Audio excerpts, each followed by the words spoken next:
Class के 9वीं class के सभी बच्चों को मेरा नमस्कार। प्यारे बच्चों, 9वीं कक्षा के लिए विज्ञान की आज वर्कशीट नंबर 58 आई है, दिनांक 20 नवंबर 2020 को। प्यारे बच्चों, पाठ नंबर 10 में ही हम पढ़ रहे हैं गुरुत्वाकर्षण। आज हमारा टॉपिक रहेगा द्रव्यमान तथा भार। कई बार हम भार को ही द्रव्यमान समझ लेते हैं, द्रव्यमान को ही भार समझ लेते हैं, लेकिन इसके अंदर अंतर समझना बहुत ज़रूरी है बच्चों। द्रव्यमान क्या होता है बच्चों? द्रव्यमान होता है किसी पदार्थ में कितनी क्वांटिटी है उस पदार्थ की, किसी भी वस्तु में जो वस्तु जिस मैटर से बनी हुई है उसमें उसकी कितनी मात्रा है, ये होता है द्रव्यमान। ठीक है, जैसे 10 किलो, 5 किलो, 7 किलो। लेकिन भार क्या है? भार द्रव्यमान नहीं है, बल्कि द्रव्यमान के साथ यदि गुरुत्वीय त्वरण जी और गुणा कर दिया जाए तो वो भार हो जाता है। मैं दूसरे शब्दों में इसे बता रहा हूँ कि भार है किसी वस्तु का जितने भी बल से पृथ्वी खींचती है किसी वस्तु को, तो वो उसका भार कहलाती है। यानी भार एक बल है, यानी वस्तु का भार एक बल है जिसे पृथ्वी अपनी ओर आकर्षित करती है। और जबकि द्रव्यमान क्या है? वस्तु में मौजूद कुल पदार्थ की मात्रा है। आप ये ध्यान देना हमें, यानी द्रव्यमान है वस्तु का द्रव्यमान क्या होता है? उसमें मौजूद कुल पदार्थ की मात्रा होती है कि उसमें कितने किलो पदार्थ है। जबकि भार क्या है? वो एक बल है जो पृथ्वी द्वारा किसी वस्तु को खींचा जाता है, वो बल है भार। ठीक है, तो इस प्रकार आप इन दोनों में अंतर समझ गए होंगे। जो अब है वस्तु का चंद्रमा पर भार कैसे निकालते हैं। प्यारे बच्चों, वस्तु का चंद्रमा पर भार देखिए। चंद्रमा पर जो भार होता है, पहले तो मैं एक बार भार का वो बता दूं। W बराबर है mg होता है भार। m होता है द्रव्यमान और g होता है एक्सेलरेशन ड्यू टू ग्रेविटी, यानी गुरुत्वीय त्वरण। पृथ्वी जिस बल से, ये वस्तु का द्रव्यमान हो गया और ये गुरुत्वीय त्वरण हो गया जिस बल से पृथ्वी खींचती है, तो ये भार कहलाता है। ये भार है W। भार क्या होता है? द्रव्यमान गुणा में त्वरण। द्रव्यमान गुणा में क्या होता है? भार। द्रव्यमान गुणा में क्या होता है? भार। मैं दोबारा से समझा रहा हूँ। भार बराबर है द्रव्यमान गुणा में गुरुत्वीय त्वरण। यानी भार द्रव्यमान नहीं है, बल्कि द्रव्यमान के साथ यदि गुरुत्वीय त्वरण भी गुणा होता है तब भार बनता है। चलिए, माना एक वस्तु का द्रव्यमान m है, तो उसका चंद्रमा पर भार Wm है, मून, m फॉर मून। तो ये हम उसका निकाल देंगे भार। वस्तु का चंद्रमा पर भार ये आ जाएगा। ये मून की त्रिज्या होगी r, चंद्रमा का द्रव्यमान हो गया m। ठीक है, और m क्या है? वस्तु का भार है, छोटा m है। तो ये सूत्र आपके निकल के आ जाएगा। उसके बाद पृथ्वी का माने तो उस वस्तु का पृथ्वी भार यदि W है, WE है, उसी वस्तु का भार WE है।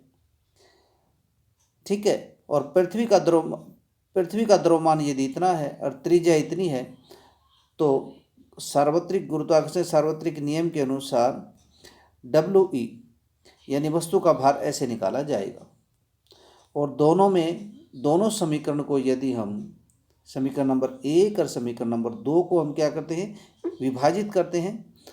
ये वाला को ये पहले समीकरण बटा दूसरा समीकरण कर देते, तो ये समीकरण निकल के सामने आता है और काटने के बाद हमें ये मिलता है। और यदि हम इनके मान रख देते हैं, पृथ्वी का, मून का भार, मून का द्रव्यमान, और अर्थ की त्रिज्या रख देते हैं, भूमि की त्रिज्या, पृथ्वी की त्रिज्या, इसी तरह मून की त्रिज्या रख दें मून की त्रिज्या रख दे और पृथ्वी का द्रव्यमान रख दे, तो ये इनकी वैल्यू रखने पर क्या आता है, 1/6 आएगा। तो संक्षेप में हम क्या कह सकते हैं कि चंद्रमा पर वस्तु का भार जो होता है वो 1/6 रह जाता है पृथ्वी के भार की अपेक्षा। उदाहरण के लिए यदि पृथ्वी पर किसी चीज़ का वजन किसी चीज़ का भार 48 न्यूटन है, भार को हम न्यूटन में मापेंगे, द्रव्यमान को हम किलोग्राम में मापेंगे। यदि किसी वस्तु का भार पृथ्वी पर 48 न्यूटन है तो चंद्रमा पर 6 गुना कम हो जाएगा, यानी 48 को 6 से भाग दे दो, 48 को 6 से काटोगे तो 8 न्यूटन रह जाएगा। ये ध्यान दें, इस तरह का एक क्वेश्चन भी आया होगा। अब यहाँ कुछ बेसिक चीज़ें भी दी हुई हैं, उसको भी थोड़ा पढ़ लेते हैं। वस्तु पर पृथ्वी का गुरुत्वाकर्षण बल वस्तु का भार कहलाता है, यानी W = mg, हमने यह भी सीखा था। वस्तु का भार एक बल है जिसका परिणाम एवं दिशा दोनों होते हैं। किसी भी वस्तु का अन्य ग्रह या उपग्रह पर भार उस स्थान द्वारा वस्तु पर लगे गुरुत्वाकर्षण बल के कारण होता है। यानी भार का मतलब है कोई भी वस्तु है, किसी भी ग्रह पर हो या उपग्रह पर हो, तो उसका वजन बदल सकता है, अर्थात उसका वजन तो बदलेगा लेकिन भार तो बदलेगा, लेकिन द्रव्यमान नहीं बदलेगा, क्योंकि पदार्थ की मात्रा तो उतनी है उस वस्तु में। अतः एक वस्तु का चंद्रमा पर भार चंद्रमा द्वारा उस पर लगाए गए गुरुत्वाकर्षण बल के बराबर होता है। वस्तु का द्रव्यमान पृथ्वी से कम है, इसलिए चंद्रमा वस्तु का गुरुत्वाकर्षण बल कम लगाएगा और वस्तु का भार भी कम होगा। यानी चंद्रमा का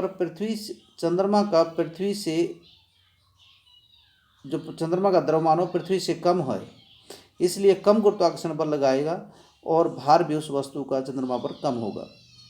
द्रव्यमान को किलोग्राम में मापते हैं जबकि भार को न्यूटन में मापते हैं।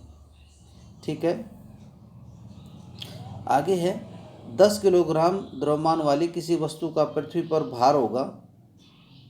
किसी वस्तु का पृथ्वी पर भार कितना, जी और गुणा कर दो उसमें। जी बराबर 9.8 मीटर पर सेकंड स्क्वायर होता है, हमें पहले ही पढ़ा था।